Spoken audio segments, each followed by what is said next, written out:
Hello everyone, how are you going? Welcome to inside a $54 million mansion with a private indoor ice rink. Now, I could get behind the fact that maybe it's an outdoor, just in cold places, but an indoor ice rink, unless it's 2 meters by 2 meters, I need to know how big this property is. And looking at it, it certainly doesn't seem like it's a slatch, and so let's just see how outlandish is this place and what do you get for $54 million?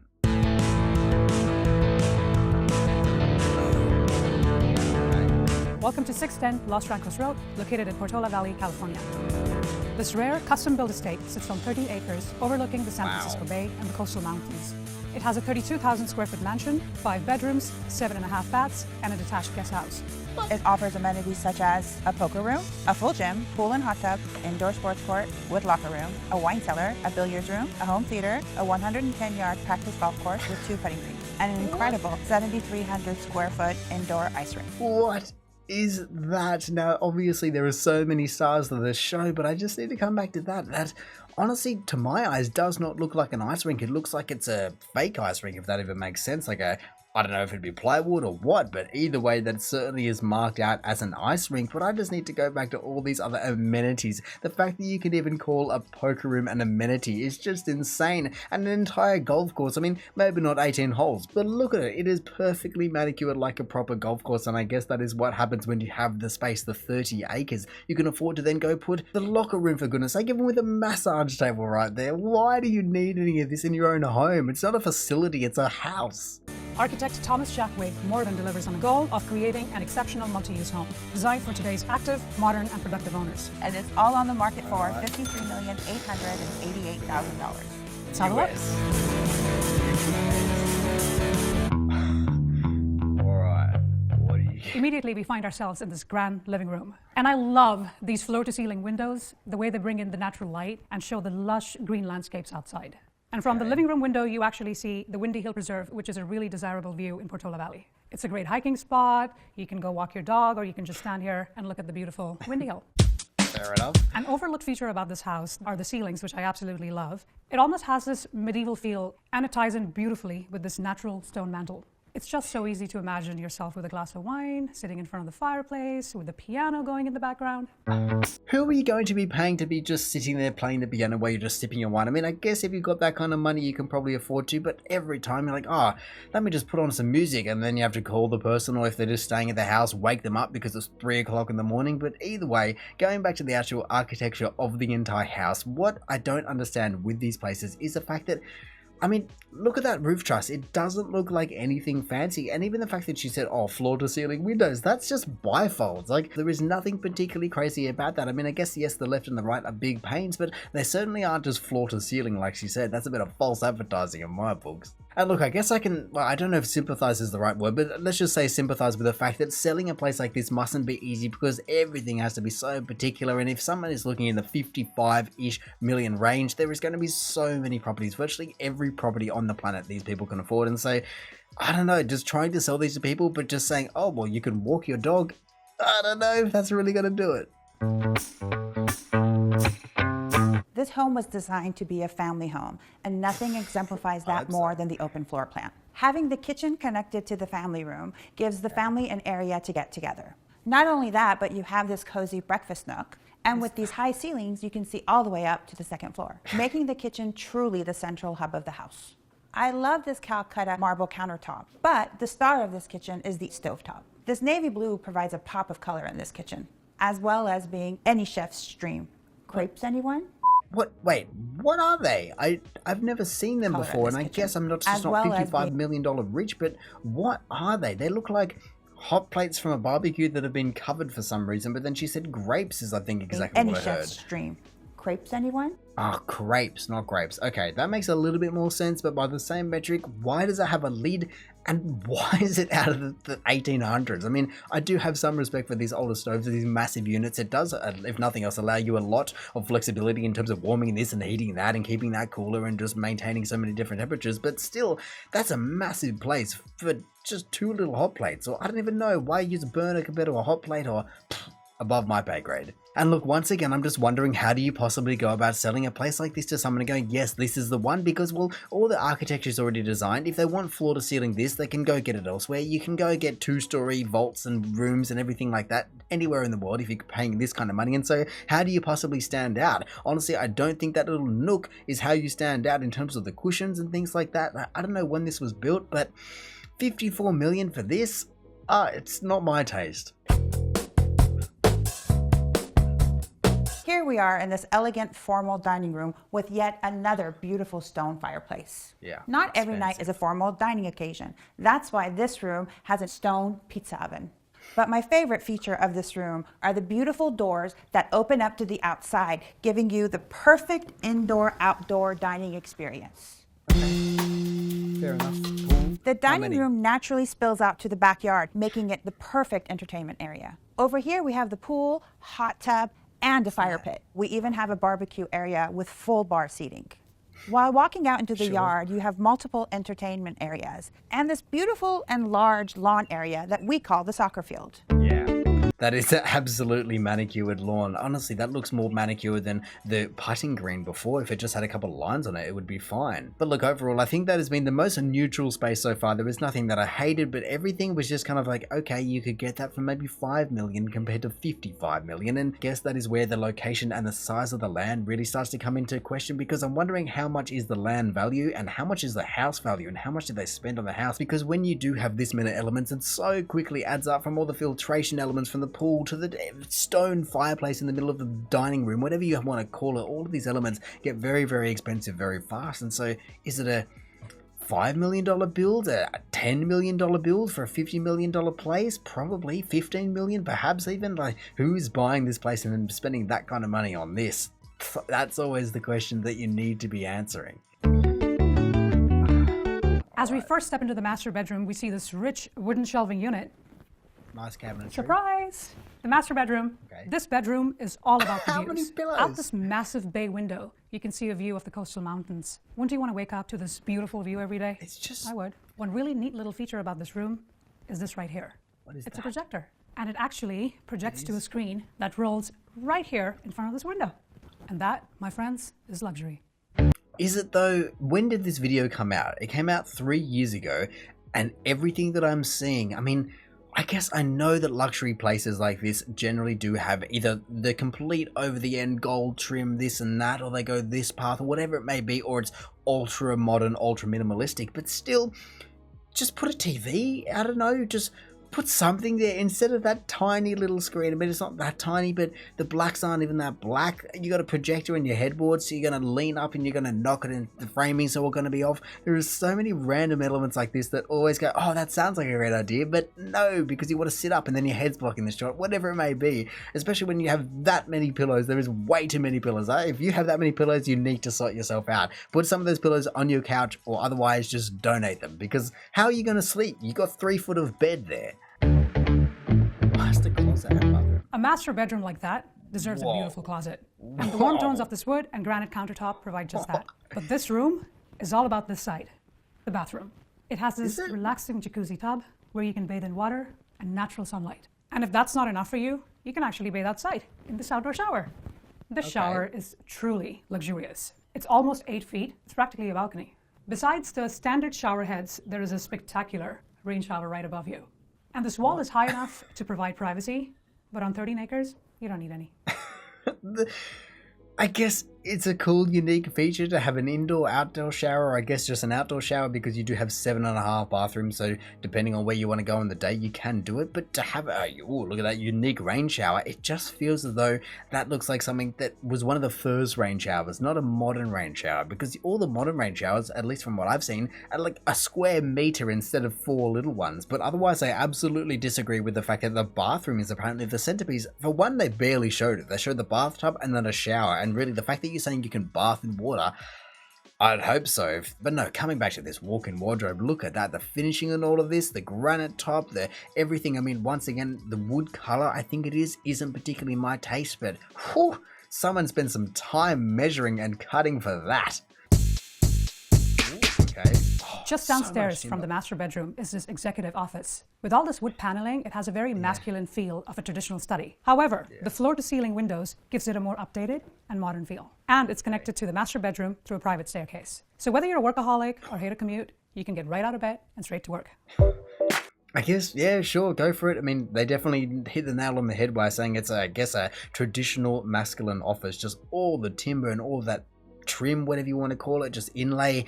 It's a style, and that's why I'm wondering when this was actually built, because look at it. It is just dated in a particular way. It looks like, yes, an executive office out of some Bond film from the 70s or the 80s or even the 90s. And look, I understand that they have to be catering to a certain demographic, because when you have 55 million, you can buy any place in the world, and so you've got everything at your disposal, so you have to pick a niche. But they really just chopped down a lot of a forest just to make this house. Everything just has wood paneling all over it. I'm sure the staircase is just wood. I'm sure the table, everything's wood. It's just wood, and it feels a little bit compact or something. I don't know. I mean, I do have to give credit where credit is due, because she did say floor to ceiling windows, and to be fair, even though they are shorter than the other ones and they're not split level, at least they are truly floor to ceiling within reason.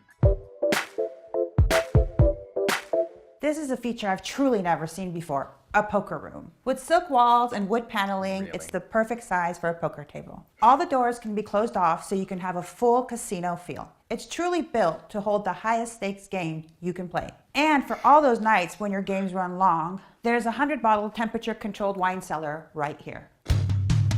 Okay. This house is perfect for an active lifestyle, so of course it has a full gym. When you live on a 13-acre mansion, you don't want to leave the house and go to the gym. The gym comes to you. Once again, though, it's not that flash. Like, it's got some random carpet and some random machines, and yeah, everything's just kind of shoved in the corner. Is that a skateboard, or maybe it's for balancing? Either way, it just doesn't look that highly polished. I feel as though I'm just walking into some bed and breakfast gym, or I don't even know what it is. It just isn't it for me. And hey, that's fine. I'm not the one buying it. That is completely up to them in terms of how they want to style it, and they're styling it for a particular reason, and hopefully they've sold it by now. If it's 3 years later and they still haven't sold, I think I've found the problem. But I really do become quite skeptical of the entire situation when she says she has never seen one of these before, and she's talking about the poker table or poker room. And I just find that very hard to believe when you're selling ultra high-end places like this.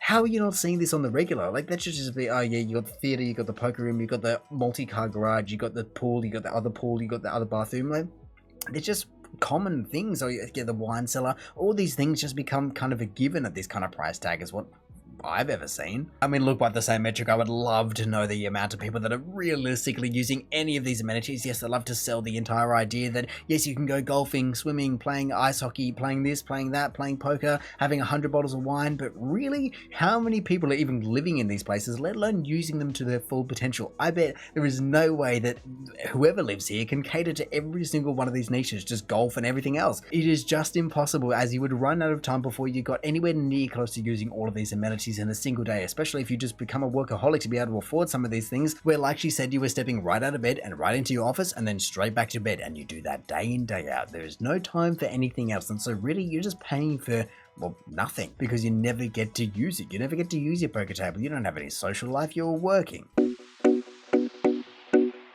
Any house of this caliber surely offers a home theater, and this absolutely does that. It's equipped with comfortable couch seating and is fully soundproof. But a feature that sets this theater apart is this nook right here. A queen-size bed in the middle of your theater is truly the most comfortable way to watch a movie. Or if you just want to get away and have a nap.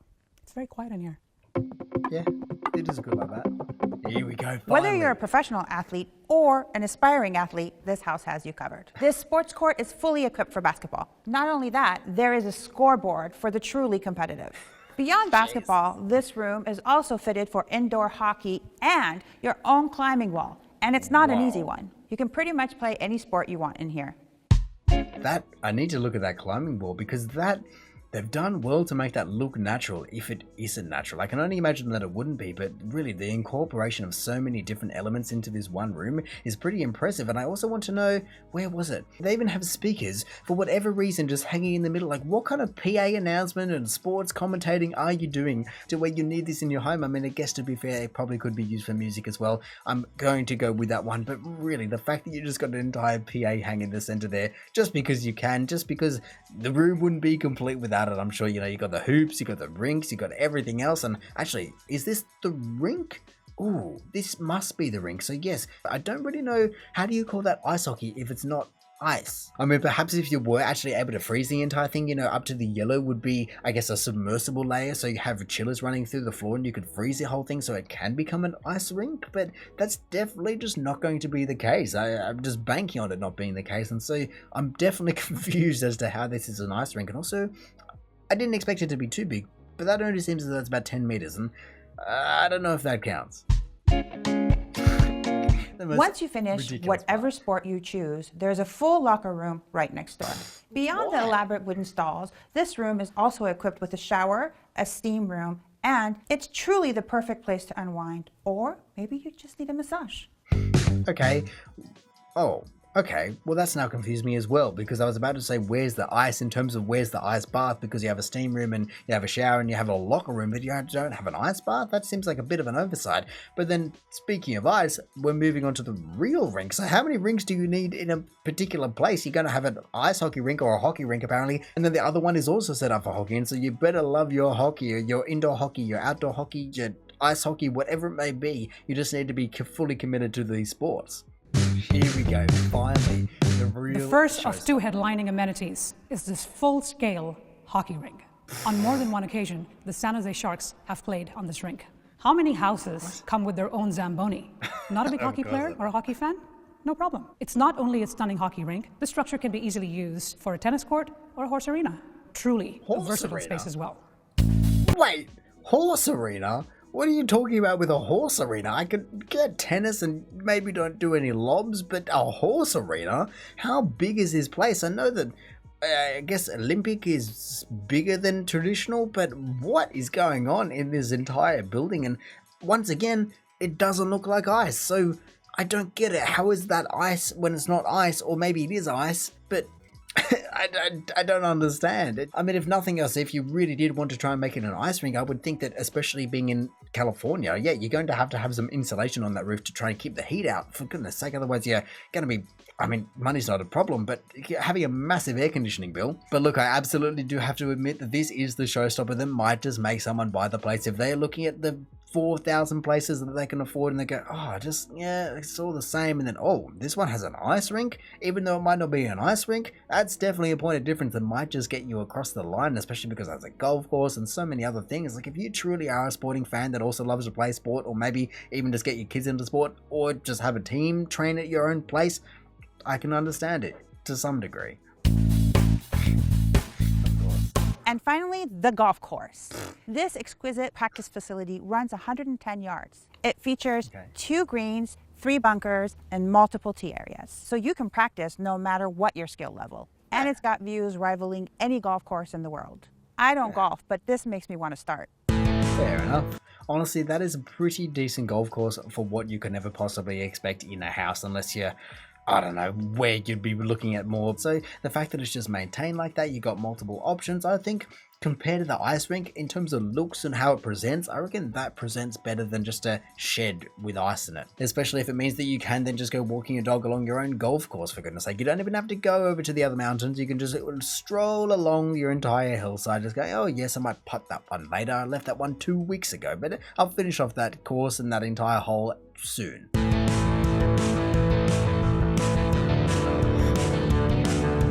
610 Los Rancos Road. 13 acres of lush greenery, 5 bedrooms, 7.5 bathrooms, a guest house, a poker room, a gym, a pool with hot tub, indoor sports court with a locker room, a wine cellar, a billiards room, a home theater, and a 110-yard practice golf course. And of course, a 7,300 square foot indoor hockey rink. And all this could be yours for $53,888,000. I mean, look, it's got a lot of stuff, and I can appreciate the fact that there's a lot of stuff in it and you're actually getting a bit for your money, but after what element is it just completely diminishing returns? You know, you were spending $55 million and you're getting a house, you go, okay, yeah, it doesn't look like it was built in this century or this millennia, and then you go, okay, then sure, it's got a golf course, but it's not the biggest, and I can't just become Tiger Woods on it. And okay, I've got a pool, I got this, but like I said, if you can't use it because you were just working all the time, it does not make sense to be having it. Then you really are going to be in two mindsets, just going, what am I paying all this money for? Unless I do just somehow have $55 million burning a hole in my pocket, then really, what am I spending all this money for? That is what I truly want to know. And how did this place sell? Because I just don't see it selling for that kind of money. I can understand that it's in California and I can appreciate the views, and obviously there are so many little details and things that they never would have been able to go over in this video, but still, it's just a very, very interesting thing just to be going, yeah, it's all just mediocre to me. So really, I would love to know, in your part of the world, what do you think the complete diminishing returns are? Is it 1 million? Is it 2 million? Is it 10 million? Is it 100 million? What is it, and how much does it cost to just not get anything like this level of opulence? No. Just when you go, I just don't think I need that for an extra $20 million. It just doesn't make sense to be paying that kind of money. I'm content.